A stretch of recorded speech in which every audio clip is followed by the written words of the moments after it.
존 포웰이라고 하는 사람이 그리스도인의 비전이라고 하는 책을 썼고, 그 책에서 이제 서두에 보면 한 근시안적인 청년을 소개를 합니다. 이 청년은 죄송합니다. 태어날 때부터 근시여서 이제 앞에 눈에 보이는 서너 발자국도 잘 알지 못하고 분간을 할 수 없었다라고 얘기를 하고 있고, 이제 소년 시절에도 마찬가지로 계속 근시안적으로 세상을 바라보고 살았고, 세상 모든 것을 근시안적인 태도로 이해를 했다고 합니다. 근데 이제 18살 되던 해에 이제 안과에 가서 안경을 맞히게 되는데, 진찰을 받고 난 다음에 그의 눈에 꼭 맞는 안경을 씌워지게 됩니다. 그러니까 그 청년이 하는 말이, 와, 세상이 너무 선명하고 너무 밝고 아름다운 거예요. 여러분들 저 밝게 보이죠? 저는 눈이 부셔가지고 아주 그냥 여러분들이 잘 안 보입니다. 여러분들 이제 졸아도 제가 알 수도 없고, 하여튼 저만 잘 보시면 되겠습니다. 이렇게 밝고 광명한 세상을 바라보게 된 거예요. 이런 불빛과 같이 말이죠. 지금도 이 이제 가을철 청명한 계절에 밖에 나가게 되면 얼마나 밝고 아름답고 또 숲 냄새도 좋고 자연의 냄새가 좋습니까? 그런 것들을 바라보게 된 거예요. 오늘 종교개혁 주일을 맞이해서 성찬도 있지만 특별히 우리 비전에 대해서 말씀을 생각합니다. 비전이라고 하는 건 무엇인가? 종교개혁자들은 과연 어떤 비전으로 세상을 개혁했는가? 비전이라는 게 뭡니까? 영어의 뜻대로 말 그대로 뭡니까? 비전은 보는 것입니다. 보는 것.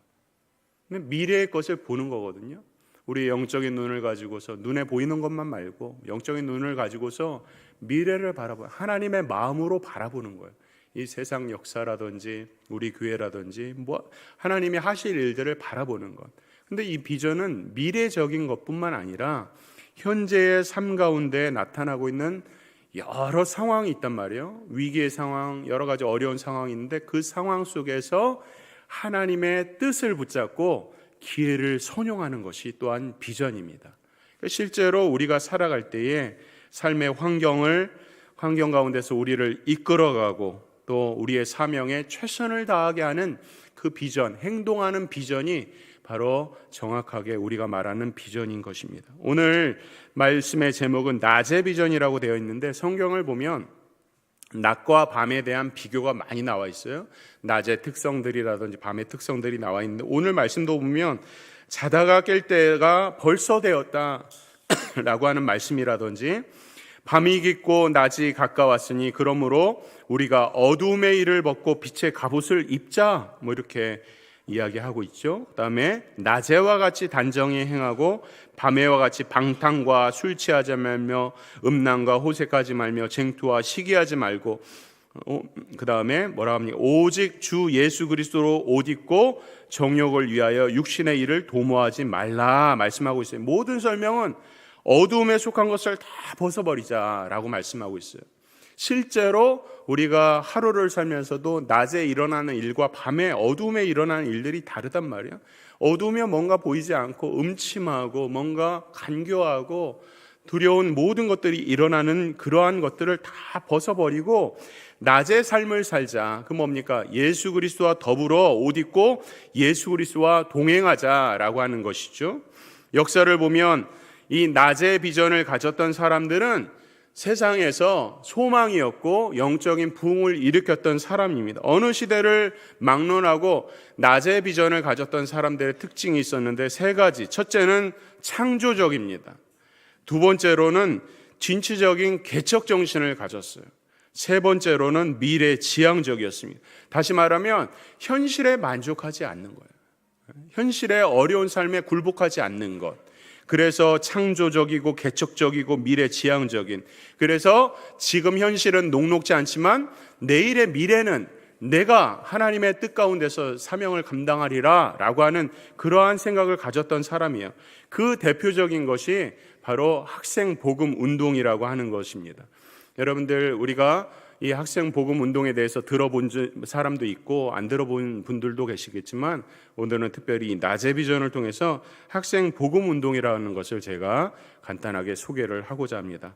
학생 복음 운동이라고 하는 것이 있었어요. 이 사람들은요, 이 복음 운동을 하는 사람은 똑같이 하나님의 말씀에 공통된 말씀을 받았어요. 그게 뭐냐면 사도행전 1장 8절의 말씀이 오직 성령이 너희에게 임하시면 너희가 권능을 받고 예루살렘과 온 유대와 사마리아 땅끝까지 이르러 내 증인이 되리라 라고 하는 이 말씀을 기초로 해서 우리가 살기 전 이전 세대에 이러한 놀라운 영적 부흥을 일으켰는데 먼저 영국입니다. 18세기 영국의 옥스포드 운동을 여러분들 들어보셨는지 모르겠어요. 옥스포드 운동 또는 캠브리지 7인이 있었습니다. 18세기 영국은 위로부터는 왕으로부터 부패했고 귀족들이 부패했고 노동자도 극도로 타락한 그런 시기를 맞이했습니다. 그래서 학자들은 이 시기가 영국 18세기는 로마의 말기 현상과 같이 죄와 사망의 허덕였다라고 이야기를 합니다. 그때에 이제 옥스포드 대학생들 가운데서 이렇게 자신들이 배우는 학문이라고 하는 것은 그냥 자기의 지식을 키우고 어떻게 굳어져 있는 화석화된 신학을 그런 어떤 학문을 배우는 것이 아니라 자신들이 배운 것을 인격적으로 적용하고 사회에 기여하고 또 이것이 무엇보다도 신앙 교육으로 나가야 된다고 생각을 했던 거예요. 그러한 옥스포드 학생들을 중심으로 해서 옥스포드 운동이 일어나고 나중에 이것이 어떻게 되냐면 우리가 지금 살고 있는 이 시대 CCC, 내비게이터 여러 선교단체 있지 않습니까? 선교단체의 모태가 되는 것이 바로 이 옥스포드 운동이 되겠습니다. 영국의 일이었어요. 독일은 어땠을까요? 독일은 유명한 대학이 있습니다. 할레 대학이라고 하는 곳에 있는데 교수 2명으로부터 시작한 성경 공부와 기도 모임이 있었습니다. 이 성경 공부와 기도 모임을 통해서 경건주의 운동이 일어났고 이 경건주의 운동으로부터 기독교의 최초의 선교단체가 발생하는데 그것이 바로 데니스 할레 미션이라는 거예요. 데니스 할레 미션이라고 하는 개신교, 우리 기독교죠. 기독교의 첫 번째 선교단체가 발생해서 이 데니스 할레 미션으로부터 1930년도까지 자그마치 해외 선교사를 3,000명이나 파송하는 놀라운 일이 일어납니다. 이 주축의 역할을 했던 것은 모라비안 선교라는 것이고 이것은 다 데니스 할레 미션의 영향을 받게 됩니다. 독일의 이야기고요. 미국 이야기를 한 번 더 하면 미국은 1806년에 윌리엄스 대학이라는 곳에 건초더 및 기도회라는 것이 일어납니다. 학생들이 캠퍼스에서 생활을 하다가 자신들의 모임 가운데서 어디를 가다가 이제 비가 떨어지는 비가 세게 옵니다. 그래서 저들은 그 비를 피하기 위해서 건초더미 안으로 들어갔는데 그곳에서 성령의 역사가 일어나는 거예요. 저들의 마음이 뜨거워지고 저들의 마음이 이 나라가 자신들이 살고 있는 이 나라가 정말 소망이 있나 하면서 강력한 성령의 역사를 경험하게 돼서 그곳에서 뜨거운 기도를 하게 돼요. 그러고 난 다음에 그들이 다 윌리엄스 대학을 졸업하고 난 다음에 어떻게 하냐면 각 대학으로 다시 입학을 합니다. 다시 입학을 해서 그렇게 선교 모임을 조직을 해서 그렇게 시간이 지나서 60년이 지난 1886년에 YMCA와 기도학생, 각 대학의 기도학생들 251명이 모여서 헐몬산 수련회라는 것을 갖게 되는데 그때의 강사는 유명한 설교자 무디 선생님이 오게 돼요. 그곳에서 100명의 선교 헌신자가 나오고 전국을 순회하면서 자그마치 2,100명이라고 하는 대학 청년들이 선교에 헌신을 하게 되면서 그때의 프린스톤 대학의 선교회에서 헌신 서약문을 받게 되는데 그 서약문의 내용이 이렇습니다. 하나님께서 원하시면 어느 곳이든 선교사로 가겠습니다. 얼마나 위대한 일입니까? 이것을 계기로 해서 학생 자원 운동 SVM이라고 하는 이 학생 자원 운동에서 모토가 뭐냐면 세계 복음화는 우리 세대 안에 세계 복음화를 꿈꾸는 대학 청년들이 일어나게 된 거예요. 그래서 이들을 통해서 학생 자원 운동을 통해서 일어난 선교사가 자그마치 25,000명이 일어납니다. 놀라운 일이죠. 그들을 통해서 19세기에 선교의 황금기를 걷게 되는데, 그래서 그들을 통해서 우리나라까지 복음이 들어오게 된 거예요. 예? 이러한 자발적인 복음화 운동, 학생 자원 운동이 정말로 놀라운, 정말 낮의 비전을 가졌던 우리 사람들의 그런 역사인 것입니다. 제가 한국에 와서 생각하는 것은 이렇습니다. 오늘 우리가 단기 선교와 장기 선교 정말 중요하죠. 중요하고 가치가 있습니다. 그런데 사실 지금은 다 문화 시대가 되어서 우리가 살고 있는 이 광주 동구 땅만 해도 많은 타 문화권의 사람들이 오거든요. 청년들이 주로 와요. 제3국가의 사람들인데 그 제3국가의 사람들은 대체로 가난한 사람들이 많이 옵니다. 왜냐하면 자신들의 나라에서 한 달을 벌어서 사는 것보다 이곳에서 한 달을 벌면 그 나라 가서 3개월, 6개월, 1년을 사니까 이곳에서 돈을 열심히 벌기 위해서 제3국가의 학생들이나 청년들이 우리나라에 많이 들어와 있습니다. 여러분들 잘 알죠? 그래서 20년 전만 해도 지나가는 사람 외국인 보기가 어려웠어요. 그런데 이제 한국에 들어오니까 외국인을 쉽게 보는 거예요. 서울에 가면 더 허다하죠. 근데 그들을 선교하는 것은 너무 귀한 일이에요. 왜냐하면 선교사가 직접 이슬람 선교권에 가서 선교를 하잖아요. 그러면 정말로 10년, 20년이 돼도 정말 개종한 한 사람 만나기 어렵습니다. 개종시키기가 너무 어려워요. 그런데 그들은 이 나라에 와서 살고 있단 말이에요. 우리가 10년, 20년을 살아도 한 사람을 회심시키기가 어려운데 그들이 우리 주에 허다해요. 그래서 그들이 만약에 예수님 믿고 때가 돼서 자기의 본국에 들어가면 저들은 어떻습니까? 개척자의 정신을 가진 사람들이기 때문에 그 나라 가서 우두머리 역할을 하는 사람들이에요. 그들을 통해서 복음이 전파되고 신학교가 세워지고 교회가 세워지리라 우리는 믿는 것이죠. 얼마나 위대한 선교입니까? 그런 일들이 우리 주위에도 허다하다는 거예요. 지금 학생 자원은 18세기 일어난 일들은 먼 나라 이야기가 아니라는 것이죠. 그런 면에서 낮의 비전을 가졌던 사람들의 특징 3가지를 살펴봅니다. 첫 번째로 저들은 젊었습니다. 젊었기 때문에 뜨거웠습니다. 귀한 자신의 젊음을 자신의 때에 하나님 앞에 바치겠다고 모든 것을 다 바쳤던 사람들이었어요. 대표적으로 건초더미 기도회를 시작한 사무엘 밀즈의 나이가 23살이에요. 23살. 학생 복음 운동의 주체들이 다 20대였고 오늘 종교개혁일을 맞이해서 비텐베르그 성당 앞에 95개조의 반박문을 붙이면서 로마 카톨릭에 대항했던 마틴 루터가 그 당시 나이가 34살이었어요. 스위스의 종교개혁자 찌빙글리도 같은 나이였고요. 또 기독교 신학의 가장 위대한 책 기독교 강요 정말 반세기 만에 나올까 말까 아니죠. 500년 만에 나올까 말까 하는 그런 인물이라고 하죠. 그래서 그 존 칼빈이 기독교 강요를 쓴 나이가 27살이었습니다. 그것뿐입니까? 1866년에 토마스 선교사가 우리나라에 들어와서 복음 전하다 순교당하지 않습니까? 그의 나이가 27살이었습니다. 감리교 선교사 스크랜턴 아펜젤러, 장로교 존 헤론, 언더우드 알렌, 호주의 데이비스 남매, 이 모든 사람들이 다 20대 사람들이었어요.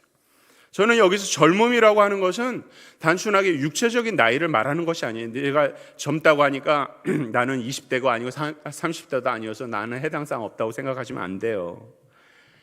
우리는 이 젊음이라고 하는 것은 육체적인 나이 무시할 수 없지만요.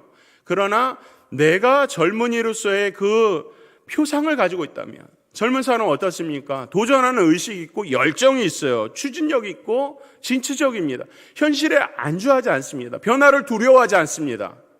여러분들은 젊습니까? 나이가 드신 분들입니까? 어떠세요? 나이가 많아도 진취적이고 정말 하나님께서 하시면 내가 여기 있습니다라고 순종하는 그런 패기와 열정이 있는 젊은 나이 드신 분이 계세요.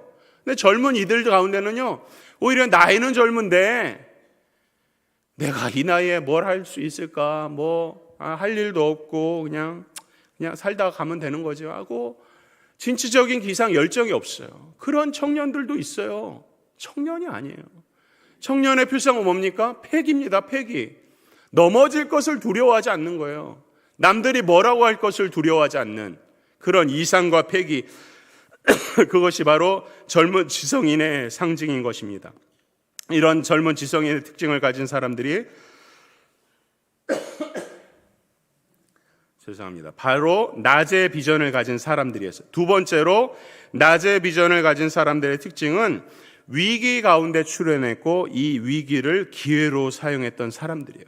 캠브리지 운동이 일어났을 때 영국은요 1760년에 산업혁명이 일어나서 온갖 물질주의와 빈곤의 이 빈부의 격차가 심했고 정신적, 도덕적, 영적인 타락이 극악했던 그런 시대, 무엇보다도 신앙의 절대 가치가 상실되었던 때였고, 미국에서 사무엘 밀주를 통한 건축더미 기도회가 일어났을 때 미국도 역시 도덕적으로 종교적으로 완전한 최대의 위기였어요. 그리고 학생 자원 운동이 일어났을 때 미국은요, 미국의 가장 큰 전쟁 중에 하나인 남북 전쟁이 일어난 직후에 일어났고, 모라비안 선교는요 세계 선교사 2만 500명을 파송한 이 모라비안 선교는요 1차 세계 대전 후에 일어났던 선교 단체고, 우리가 잘 아는 국제 CCC가 언제 일어난지 아세요? 2차 세계 대전 후에 일어났고, 또 UBF라고 하는 성경 모임 있죠. 이것도 역시 우리나라 4.19, 5.16 혁명 이후에 일어난 것이 바로 이 UBF입니다. 다시 말하면 국가적으로 사회적으로 영적인 위기 가운데서 낮의 비전을 가졌던 사람들은 다 이와 같이 위기를 기회로 선용했던 사람들이에요. 사도행전 2장 17절에 보니까 이런 말씀이 있습니다. 하나님이 말씀하시기를 말세에 내가 내 영을 모든 육체에 부어주리니 너희의 자녀들은 예언할 것이요 너희의 젊은이들은 환상을 보고 너희의 늙은이들은 꿈을 꾸리라. 언제요? 말세에. 오늘 우리가 살고 있는 이 사회는 어떻습니까? 이 환경적으로 어떻습니까? 아까도 제가 말씀드렸지만 이제 10월 31일이 되면 할로윈이라고 해서 미국에서는 이거 귀신 축제거든요. 귀신에게 빌고 문 앞에서 액땜을 하지 않기 위해서 막 사탕을 주면서 또 주문을 외우고 막 아이들이 뭐 여러 가지 귀신의 복장을 가지고 입고 집집마다 돌아다니는 이런 행사를 하는데, 이때에 할로윈을 하다 보니까 어떻습니까? 상업주의가 들어와서 사람들이 돈을 너무 많이 버는 거예요. 이 할로윈 때 버는 수입이 미국 전체 예산의 몇 퍼센트를 차지할 정도로 많은 수입이 일어나니까 이것을 점점 극대화했죠. 청교도의 나라에서 귀신 축제를 벌이고 있어요. 온 나라 안에 쑥대밭입니다. 10월 말이 되면요. 우리나라에서 일어나는 것은 상상할 수도 없어요. 근데 그것이 이제 우리나라에 들어와서 그렇게 저런 참담한 사건도 일어나고, 정말로 이 때가 되면은 우리나라도 이제는 더 이상 정말 안전지대가 아니에요. 그렇게 정말 음란하고 도덕적으로 황폐하고 남자가 없고 따로 여자가 없는 그런 동성애가 가득한 이런 시대에 정말 도덕적으로 소망이 있을까? 이 나라 국가에 소망이 있을까? 이런 생각을 할 정도로 너무나도 많은 사람들이 정치 투쟁을 하고 양극화가 되고 서민들의 삶은 외면하는 이런 어려운 시대, 국가 위기는 말할 것도 없고 기후 위기는 어떻습니까? 전 세계가 몸살을 앓는 거예요. 우리가 세계 조금만 나가봐도요, 국지전으로 쑥대밭이 된 나라들이 얼마나 많은지 모릅니다. 우리는 그냥 우크라이나 사태, 팔레스타인 전쟁만 알지만요, 지금도 국지전 가운데서 몇십 년간 전쟁의 그런 폐해 속에서 살아가고 있는 수많은 나라들, 지진과 기근과 목마름과 먹을 것이 없어서 죽어가는 아이들, 낙태로 2번 칠 때마다 한 번씩 죽는 아이들, 미혼모들, 이런 사회적인 음란함과 도덕적 부패를 과연 우리에게 말씀하고 있을 때 우리는 이 위기를 어떻게 알 것인가? 세상의 역사는 이런 위기 가운데서 19세기에 일어났던 선교의 운동은요, 세상이 완전 위기 가운데 있었어요. 근데 세상은 세상대로 가지만 하나님의 역사는 하나님의 역사대로 가서 그렇게 위대한 선교의 세기를 만들어서 전 세계 복음이 전파되는 놀라운 계기가 일어났던 거예요.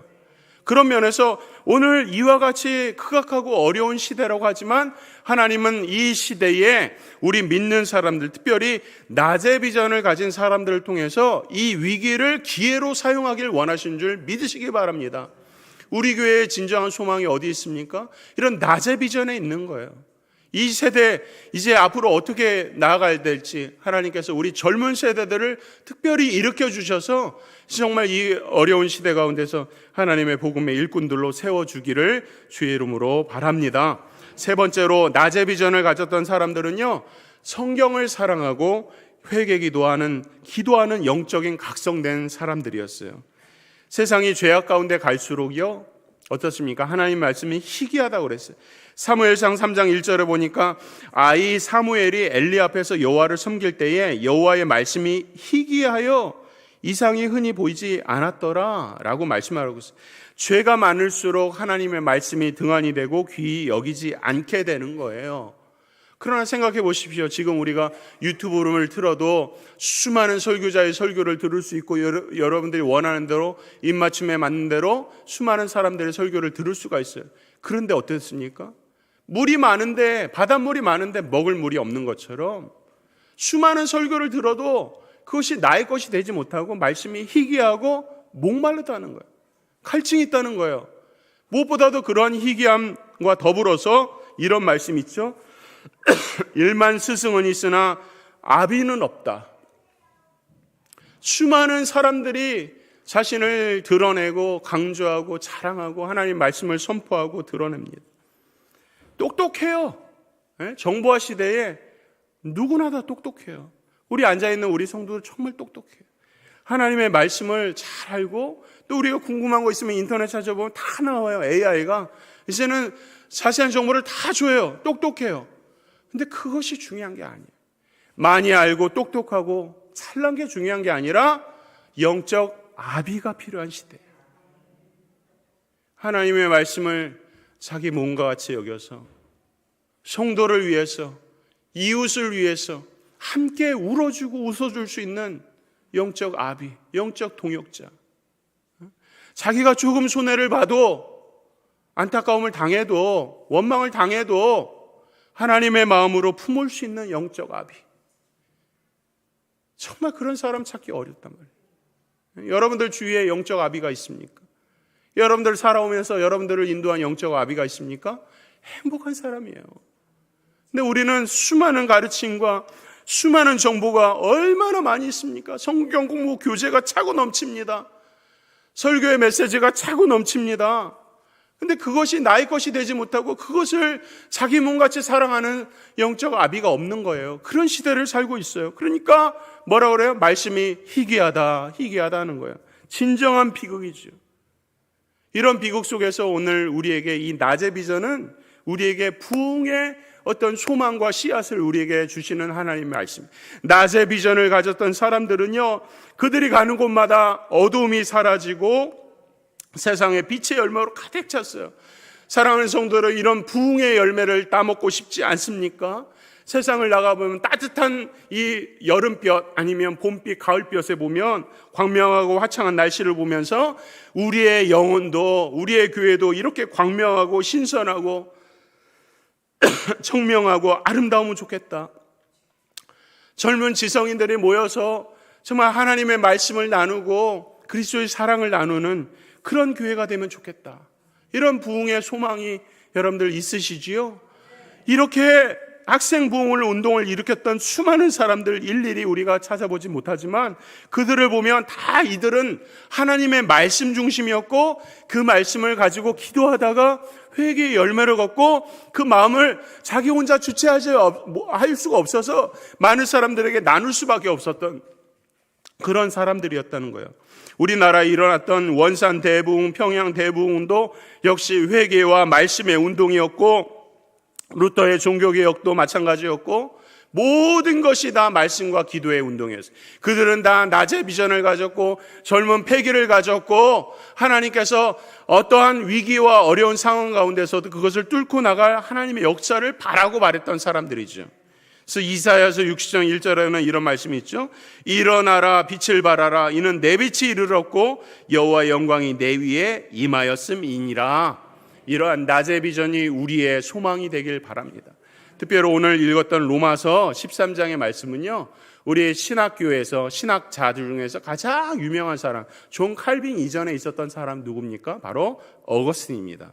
어거스틴의 어머니 모니카 이야기를 잘 아실 텐데요. 모니카가 열심으로 이 어거스틴을 양육해서 정말 좋은 신학자, 신앙인으로 만들었다고 우리는 생각을 하지만 모니카는 욕심이 많았던 사람이에요. 그래서 이 어거스틴을 자기의 욕심으로 인해 출세를 시키려고 많이 노력을 했어요. 그러나 그것이 되지 않았어요. 그래서 어려서부터 어거스틴은 인문학에 심취를 했고 그러다가 하나님을 아직 만나기 전에 마니교라는 데서 빠져 있었고 또 여러 여자들과 복잡한 관계를 가졌어요. 그런데 그가 오늘 로마서 13장의 말씀을 보고서 낮에와 같이 단정하고 밤에와 같이 호색하고 간음하지 말고 낮에와 같이 단정하라고 하는 이 말씀 앞에 천둥을 얻어맞은 그런 마음으로 하나님 앞에 무릎을 꿇게 된 거예요. 낮의 비전을 갖게 된 거죠. 낮에와 같이 단정해라. 때가 가까웠다. 일어나라, 빛을 발하라. 이 말씀이 어거스틴의 심장에 꽂힌 거예요. 그래서 그가 하나님 앞에서 각성을 하고 이 비전을 가지고서 많은 사람들을 가르치고 설교를 하고 설파를 하면서 그의 후계자들이 일어났고 그 후예들이 이제 종교개혁자들이고 그 종교개혁자들의 후예를 통해서 아까 말한 학생 자원 운동들이 일어나서 복음의 세기 19세기에 일어나고 그것이 우리나라 복음이 들어왔고 지금 우리가 이 자리에 있는 거예요. 낮의 비전은 그런 것입니다. 비전은 자기의 마음속에 있는 것들을 뜨거운 그것을 밖으로 형상하는 거예요. 받은 말씀을 밖으로 드러내는 거예요. 서로 사랑하라고 하는 이 말씀이 얼마나 뜨거운 말씀인지 서로 사랑할 수밖에 없는 그런 말씀. 마지막으로 이 선교단체 중에서 웩이라고 하는 선교단체가 있습니다. 이 웩은 특별히 오지 선교를 합니다. 남들이 가기 어려운 오지들, 그 다음에 들어가면은 핍박을 받는 순교의 위험이 있는 그런 곳에 선교하는 단체가 하나가 웩이라고 하는 선교단체가 있어요. 이 웩의 창시자 C.T. 스터드가 아주 유명한 말을 합니다. 이 말을, 이 모토를 가지고서 수많은 선교사가 일어나는데 이 말은 이렇습니다. 만일 예수 그리스도가 하나님이시고 나를 위해 돌아가신 분이라면 그분을 위해 드리는 나의 그 어떤 희생도 결코 너무 크다고 할 수 없습니다. 예수님이 나를 위해서 죽으신 분이라면 내가 가지고 있는 모든 것, 아무리 모든 것을 다 드려도 그것은 절대 큰 것이 아니다. 이러한 마음을 가지고 그가 헌신했고 선교단체를 만들었고 그 단체를 통해서 지금도 오지의 수많은 선교의 역사가 일어나는 거예요. 사랑하는 성도 여러분, 우리 광주지원교회는 젊습니까? 젊은 줄 믿습니다. 패기를 가지고 기도로 말씀으로 뜨거운 신앙의 여정을 걸어가는 우리 광주지원교회인 줄 믿습니다. 나라와 민족과 이 사회가 어려운 위기에 처해 있습니다. 말씀과 기도로 전무하여서 또 하나님 앞에서 젊은 패기를 가지고 낮의 비전을 가지고 소유해서 하나님 앞에서 맡겨진 우리 교회의 사명 잘 감당해서 주님 오실 때에 칭찬받고 영광을 올려드리는 우리 모든 주의 성도 되기를 주의 이름으로 축원합니다. 하나님 아버지